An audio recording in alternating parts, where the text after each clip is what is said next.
92.1 Voice FM Cotabato.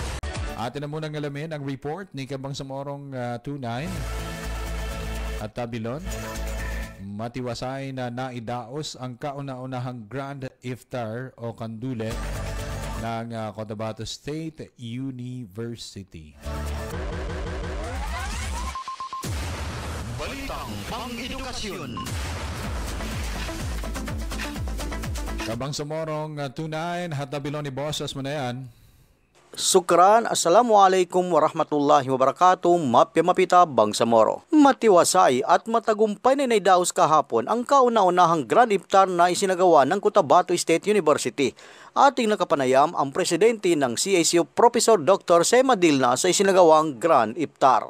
Assalamualaikum warahmatullahi ta'ala wabarakatuh. Subhanaka la ilma lana illa ma 'allamtana innaka antal alimul hakim.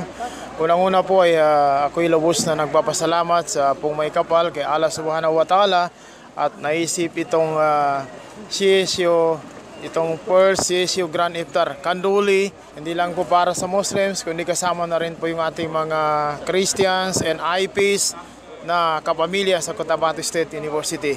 Ito po ay simbolo ng kapayapaan. Dahil ang Islam po ay kapayapaan, ito ay blessing po sa Cotabato State University na simula noon, 100 years ay wala pang naging Grand Iftar Kanduli sa mga employees po, no? Simula sa janitor hanggang sa presidente, pati na rin po mga mangilang-ilang estudyante po ay nandito po ngayon. Almost 1,000 po ngayon ang nakikita natin na nandito po ngayon. Ay malaking halaga po ito sa Cotabato State University. Sa ating punding syudad na Cotabato City, ibig sabihin may kapayapaan sa Cotabato City at sa Bangsamoro Autonomous Region in Muslim Mindanao. Ibig sabihin there is now a progressive leadership and governance in the Bangsamoro Autonomous Region in Muslim Mindanao. Sa nakita natin na napakaraming pagkain, saan po nanggaling ang mga ito? Ito po ay nanggagaling mismo sa ating lahat. Ito po ay sinasabi ng bahasa Tagalog na amot-amot. Ito po ay amot-amot lang po. Hindi po ito galing sa public fund. Ito po ay nanggagaling sa kanya-kanyang hadiah o sadaka na sila na po yung nagdala. Tayo na po ang nagdala, no? So na may dala ka man o wala, ang importante ay yung presence. Dahil ang buhay niyo ay buhay natin lahat, tayo po ay magsama-sama para sa ikakaunlad ng ating university po.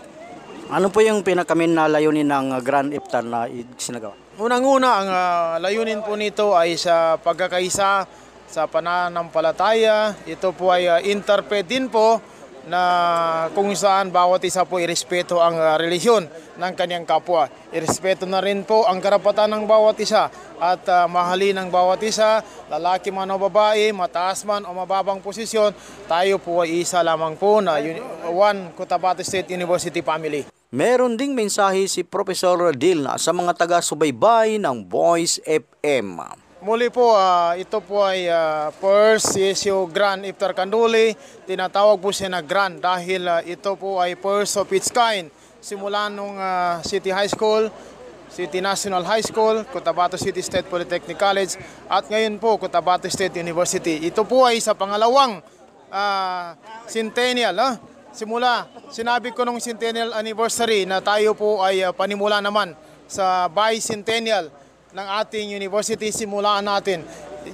Tinapos natin ng maayos. Ngayon po sisimulan natin muli ang ating university bilang modelo po ng pagkakaisa. Ito ay hinihiling po natin sa Allah Subhanahu wa Ta'ala na siya po ay magiging National Peace University in Sola, ang Cotabato State University. Ito po ay prayer ng lahat ng employees na dapat po nating tularan.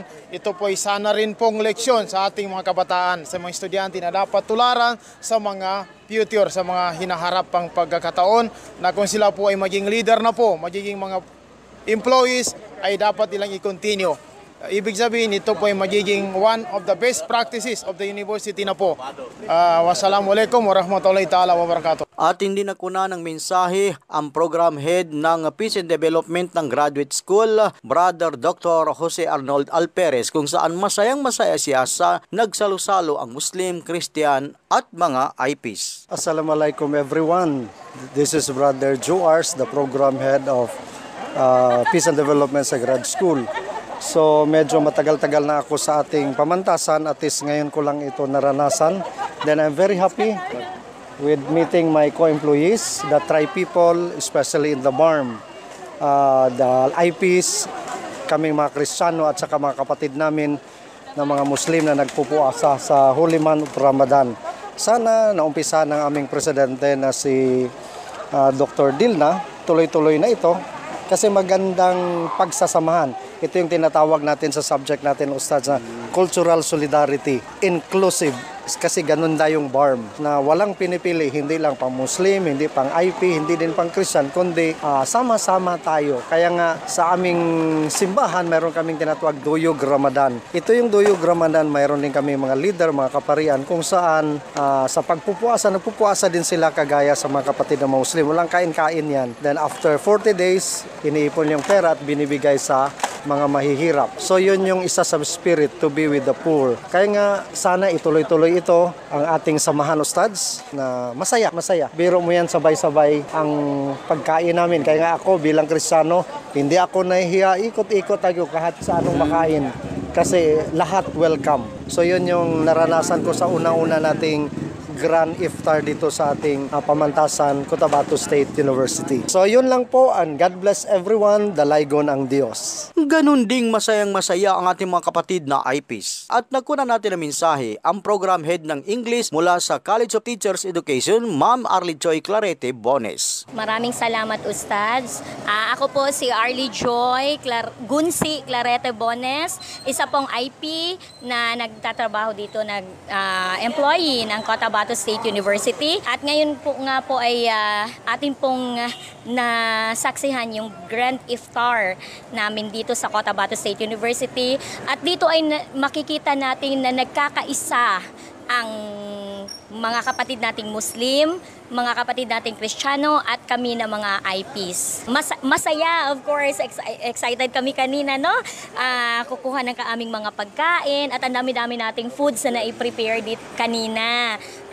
At kami busog na busog ngayon, Ustad. So, alhamdulillah. May continuation yes. pa. Opo, tuloy-tuloy ito. Yun naman yung ating practice sa every kwensya hapon, no? Ustads, na nagkakaroon tayo ng iftar dito, and yung mga kwandi natin, mga students natin at tayo ng mga employees, nag-share din tayo sa ating mga kapatid na drivers and sa mga kasamahan natin, kapatid natin sa paligid. Maganda man kaya po ng first time history itong nangyari, maging it's the first time, of course, na nagkaroon tayo ng ganito under the leadership of our loving President, Dr. Sema Jidilna. Ayun, napakaganda itong kauna-unahang Grand Iftar ng CSU dahil nakikita natin ang pagkakaisa, pagkakasundo at pagmamahalan, at naway sa buwan na ito ng Ramadan ay lalo pang palakasin ng Allah ang pagkakaisa, pagtutulungan, pagkakasundo at pagmamahalan ng bawat isa. At yan ang aking report. Para sa Balitang Pangedukasyon, ako po si Kabangsamorong Boys 29 Hatabilon, nag-uulat sa MMB, Mapya Mapita Bangsamoro. Ito ang bagong boses ng Bangsamoro.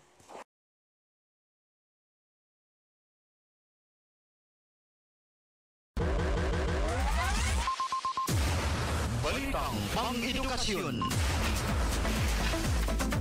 Maraming salamat Kabangsamorong Tunay Hatabilon sa kanyang ibinahaging balitang pang-edukasyon. Kaugnay pa rin ang isinagawang Grand Iftar sa CSU, Cotabato State University. At nakakatuwa na it is the first time na maganap ito sa naturang pamantasan. Alhamdulillah.